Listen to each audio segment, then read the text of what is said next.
Welcome to the Game Changer podcast, where my goal is to give you insight into high performers' lives on how they approach competition, how they approach stress, and how they perform at high levels over sustained periods of time. Today, my guest, Carlota, is an LPGA professional. She's been on the tour for over 8 years now. In 2017, Carlota joined Superstition Mountain Golf and Country Club as her home club to train at out here in the Phoenix area. And it's been phenomenal to see her work with one of our golf fitness professionals, Zach Goley. And I see her coming into the gym, and just her mindset and her approach to her training, even warming up and stretching, is phenomenal. So I really want to give you some insight into how she grew up, where she came from, how she got introduced to sports, specifically competition, of course, in the golf world too, and just, what her life is like, kind of how she manages her travel schedule and how she can continue to see success with all the variables that come her way. Thanks for tuning in. And again, if you want to hear more information about our company, you can look us up online at teamupwellness.com. I'll make sure to have a blog post available with the information that Carlota shares with us today. Carlota, thank you for joining me on the Game Changer podcast. I'm super excited to have you on here. I know you guys just mentioned you just got off a plane, right? What were you guys up to before? We were in Florida last week, playing the first tournament of the year in Boca Raton. Awesome. We started the year, and now a few weeks here in Phoenix to get ready for the season. Cool, that's awesome. Well, thank you for taking the time, and I really hope to give our audience, the members at Superstition Mountain, people we work with, just some insight into your background, how you got started with golf, how that kind of translated into competition to where you are today. Yeah, so I started playing golf when I was 5 years old, and I started with my dad back in Spain. We live in a small village, only 150 people. Wow, was that the first sport? Was golf the first sport? I played soccer as well. My uncle, he played first division in Spain, football, soccer. Mm-hmm. And I played for 2 years. I played golf, I played tennis, I did swimming. I love sports, so I did everything. Yeah, that's awesome. Was it, what did you love so much? Was it competing against someone or just the actual activity? I love the competition. I think for me, competing, like when I get to the golf course, those Thursday to Sunday, those 4 days, I just love being there. I like the pressure, I like playing. Mm-hmm. And I've always really liked competing and winning. Yeah, that's awesome. Have you found a way to replicate the pressure of competition in practice at all? It's always tough. Now I bought a TrackMan 2 years ago, so you have different tests, and I really like to practice with those because you can, I think, replicate those feelings a little bit. Yeah. What was it that you bought? TrackMan. Okay, awesome. It's just like a golf radar that it just it tells you all the information about the balls and how long it's going, and the ball speed and the club speed and your swing, and okay. So it helps you a lot. So you compete against yourself, right? Yeah. I'm gonna write that down so we can make sure we link it up for everyone. TrackMan, awesome. When you were competing, like at a young age, just having fun playing sports, when was your first official golf competition you participated in? Yeah, so the first one, it was when I was 9 years old. I went to the south of Spain to play the Spanish Championship, mm-hmm. and it was only, I think, 12 players, and I finished 10th. How did you qualify? How did you get into that? I think there were not enough players. I think I didn't really have to qualify. Only 12 players, so under 10 years old. So I just went and competed against everyone in Spain. Yeah, and then that was your first one at 9. Did you do several up until after so that? then, I played every tournament in Spain Championship, like under 10, and then 11 and 12, 13 and 14, mm-hmm. 15, 16 juniors. I played everything. Okay. Was there any other sports too? Were you playing soccer or anything during that time? No, after I turned 10, 11 years old, I started more with golf. Mm-hmm. Yeah, it was tough to keep up with everything. I did some workouts, but no soccer, no swimming, only golf. Yeah. When did you have your first golf coach, instruction? So my first coach, I had only 2 coaches in my life, and in my home course we had this old guy that I was with him for 21 years. Wow. Yeah, so I mean, what's his name? He passed away. His name was Rogelio Echeverria, and he used to be a pro. My dad used to caddy for him. He used to play in Spain. He used to know Sebi Ballesteros. So he was a great golfer, and he taught me a lot. He had a lot of confidence in me. Yeah. And I learned a lot with him. That's cool. That's awesome. And you started with him, so you said you were very young, right? Yeah, when I started, like 5, 6, 7 years old, like he was always my coach, and he was like more like a second dad, always with him on the course and playing and going for lunch and on the course and chipping. Like I would spend with him, 5, 6, 7 hours. Yeah, that's awesome. Yeah, a lot of days. And then second coach, was that college coach? Yeah, so my second coach is Jorge Parada, which I've been with him the last 5 years. He's a Spanish guy that lives in New York, and he studied here in the States. He went to Campbell University. Mm-hmm. He played for the golf team, and then he studied the golf coach degree. And yeah, he's a great coach, very different to what I was used to. He loves the technology, he loves the TrackMan, he loves all this new stuff that I think it's really important, and he can help you with anything nowadays, because all the sports you can know so much about nutrition today and so many things that if you can keep up with all the technology, I think it's a big advantage. Absolutely. And it's always changing, right? Like, and to get someone that's a professional that knows about the technology and helps you use it, so you can just focus on golf. Yeah, for sure. That's awesome. Yeah.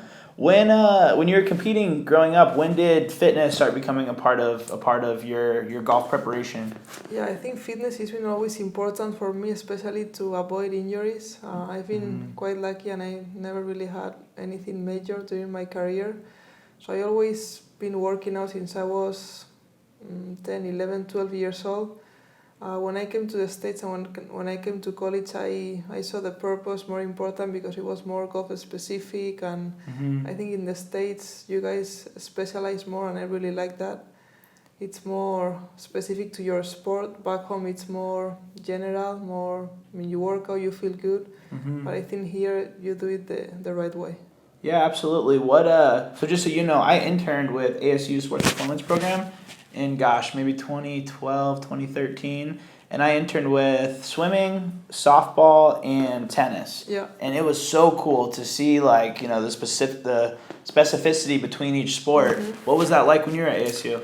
Yeah, so when I was at ASU, we had this training, and we used to go 3 times a week to work out. And at the beginning, it was very different to me. I was very sore all the time. Olympic lifts and stuff, like hang cleans, that type of stuff? I remember lots of lunges and legs and glutes and core exercises, power stuff, speed. It was fun. I think I learned a lot, and I really like the way people work out here. Yeah, that's awesome. And that was at ASU's campus, right? Yeah, ASU. Yeah, cool. That's awesome. And when you came to Superstition Mountain, did you guys live in the Phoenix area at the time? Yeah, so I've been living here for 3 years now. Okay. And yeah, when I got to Superstition, I just asked. They told me that they were TPA training, and I wanted a personal trainer so I could improve my golf. And I always thought fitness is very important for, not only for golf but for everyday life. And then I started working out with Zach 2 years ago. This is our 3rd year together. And I noticed a big difference. He knows a lot, not only about golf but about the body and how to improve. You always do this test, and you can see your weaknesses, and you can work on those things. How often do you guys do screenings, TBI screenings? So just so everyone knows, a TBI screening is a movement screening specific to golf. So we focus on movements that are going to restrict your golf swing or make you make up for that swing in a way that is an improper movement. So I remember I did my first one when I met him, and I think he was really surprised with my hips. I had no mobility at all, and I thought it was something normal. Yeah. And then we did lots of mobility stuff for the hips, and I think I saw a huge improvement. It helped me a lot on my swing, the way I rotate my hips now. Yeah. We do a lot of power and speed and medicine balls, and Yeah. I mean, I really enjoy working out because I can feel a big improvement and I can see my club speed a little higher. I can see the body's moving better. Mm-hmm. So I love working out with him. Yeah, that's awesome. And I know he definitely enjoys your programming too. He thinks he's like a little mad scientist in the lab, working on it back there. What has helped you keep your competitive drive up even during your workouts? And I've seen you in the gym. I can tell you're there to get better. You're there to compete. It's not just a leisure workout. How do you keep that competitive mindset every day? Yeah, so for me, I think the more you suffer in the gym, then the stronger you are on the golf course. Yep. And I think mentally you're going to become a stronger athlete. So I think you have to suffer suffer in a good way, to be ready to compete. And I mean, golf is very tough.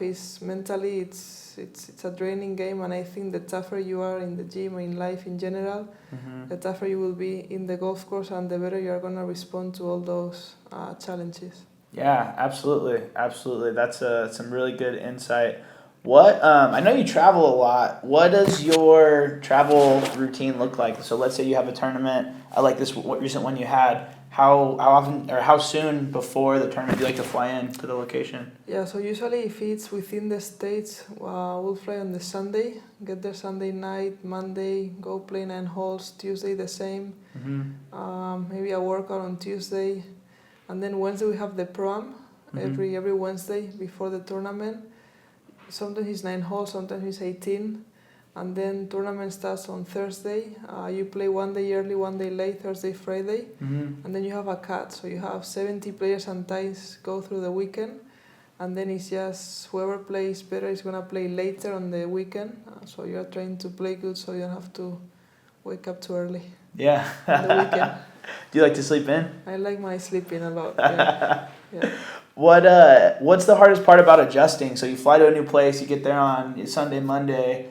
Is that the hardest part for you, is getting up and getting back to it? Yeah, I mean, usually in the States I'm fine, but when we play all around the world, and when we go to Asia and Thailand and Singapore and Korea, I mean, it's a long travel, like 13, 14 hours fly, and then the jet lag is really tough, so I mean, usually you just try to adjust the quickest possible, so if you get there at, like 1 o'clock during the day, you just want to stay awake and maybe go for a run, go for a walk, have a nice dinner, and then go to bed at a time that it's, maybe 7, 8, 9 o'clock. You don't want to go to bed at 2 p.m. and then be awake for the rest of the night. So I think if you try to adjust as quick as possible to the time that where you are, I think that's going to help you. Yeah, absolutely. And then how about here when you're training? What's your morning routine look like before, where you work out? You wake up, is there anything that you do every day that's been helpful? Yeah, so usually I like to work out in the mornings. So I go maybe 3-4 times a week for an hour and a half. And then, I practice Superstition 3-4 times a week. I'll have some lunch there, or maybe I bring some lunch with me. I like to play in the afternoon. Usually after I work out and do my practice and hit balls and range and putting, I feel I'm ready to go to the course and do all the just playing. Yeah, so it's a full day. We're going to the gym training. Yeah. And then lunch typically in between. Yeah. I think maybe 7-8 hours with the workouts and practice and lunch and playing. I think especially in the preseason, I think that's how it is. Yeah. What's an off day look like? Do you ever schedule those in? Off days. I had a lot of them in Spain lately. So good. In Spain, it's lots of sleeping, family, friends, going out, lots of good food. I mean, I love sports, so I like to go and play some sports or at least go for a walk. Here, a day off, maybe we go for a hike, we go for a walk to the park, nice brunch.